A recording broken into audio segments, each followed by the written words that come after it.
people lay with the hapu. You know, like we have borough councils now. Mm-hmm. Well, in ancient times, and not that long ago, that autonomy of sovereignty was hapu based.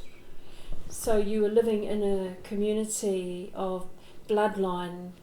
You would make decisions about that piece of that you were living on and the surrounding area, the estuary, for instance, in this area. If it was hapu based by your bloodline, then you would have autonomy over how it was cared for, and that would be known by everybody. Because it was to do with when you could fish, when you could gather food, because there were certain laws, L-O-R-E, that you were guided by. And the Hapu, the sub-tribes, is from the mother's line descending? Oh, hapu really is hapu means a sub-tribe, but it also means to be pregnant. Right.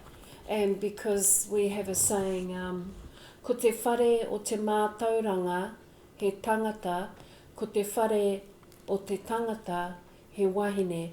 So the house of learning is human, of knowledge, is the human family. However, the original home of the human family is the woman.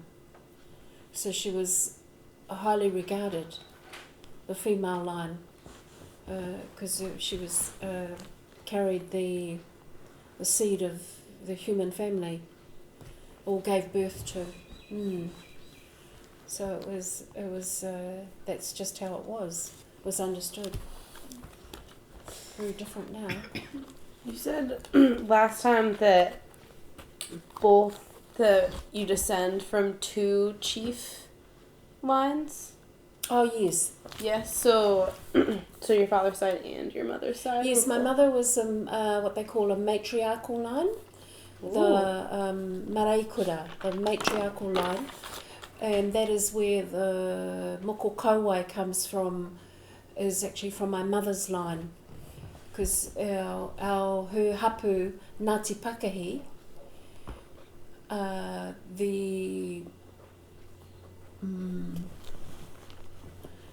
was my great grandmother was the head of that hapu. Really? Peti Kingi. So she had the autonomy. Where my father's line was the patriarchal. So two very strong influences, strong lines. Believe me, they were strong. Strong influences, and had very clear pathways that they were gave down to us, the children, of which there were 11. 11 children? It's 11. I'm one of 11. I'm one of 13. Okay. Yeah, Wow. I understand. Yeah, it's it's quite something, you know.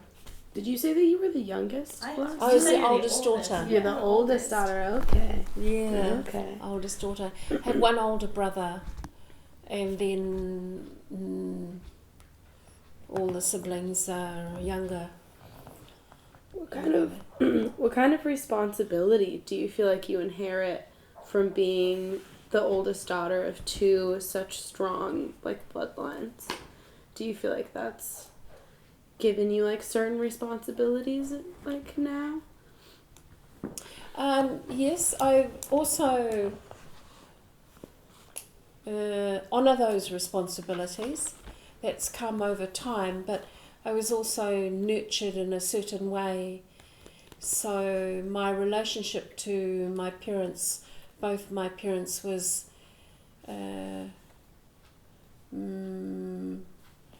given the responsibilities when I was very young, so I didn't know any different. I didn't really think that to challenge those responsibilities. I got a sense of, of well-being from fulfilling what they asked me to do, which was things like look after the whole family all day long because we've got to go somewhere. Okay. And I was very young, and I did that for many years, things like that. But I didn't realise until I left the family unit or was sent away. I was actually sent away to boarding school when I was 16. When my parents sent me away, they said, "Oh, you can have a break now from the family." So they sent me off to boarding school. Where did you go to boarding school? Uh-huh. Where did you go to the boarding school? Well, we were living in the very far north, Takahui near Kaitaia, and I went to boarding school in the Manawatu, which was a very long way away in Palmerston North, to a co-ed boarding school.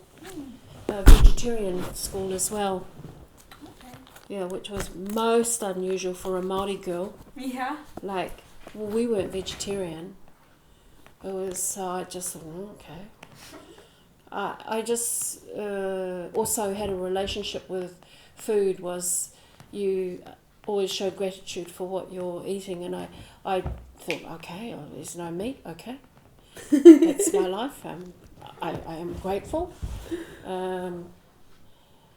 But I also realised that I was being introduced to food and vegetarianism at a very young age. Like the whole, that was the practice of the school. It was vegetarian boarding school.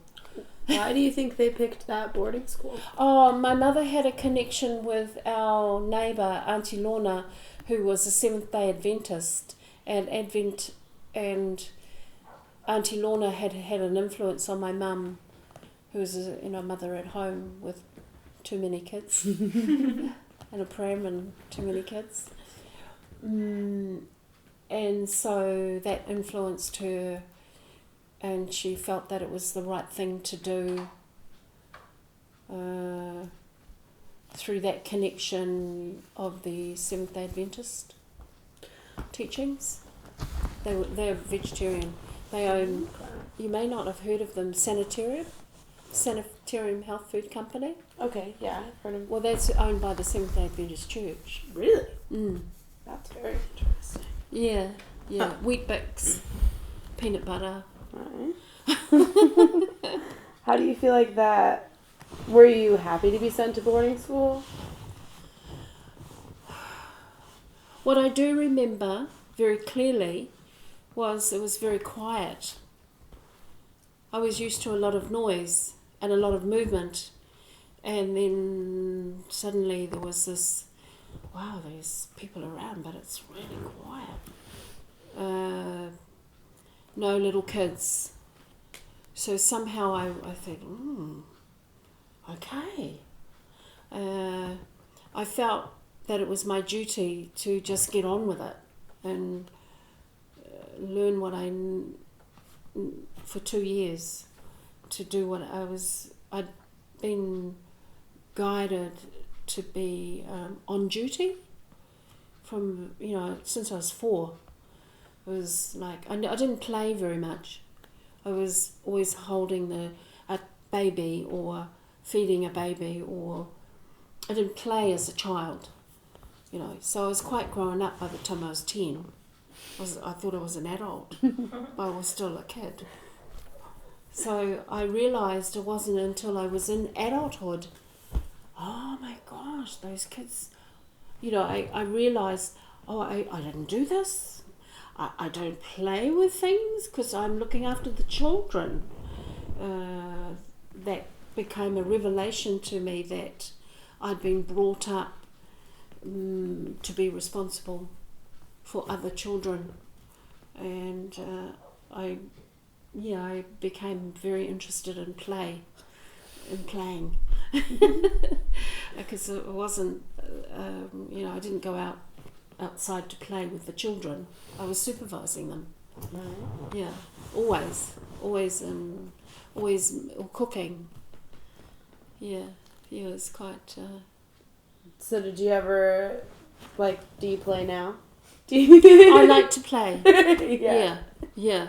I really come out when I'm left to play. You know, I get very creative and play. I just go, oh, you know, doesn't matter, eh? We'll just do that.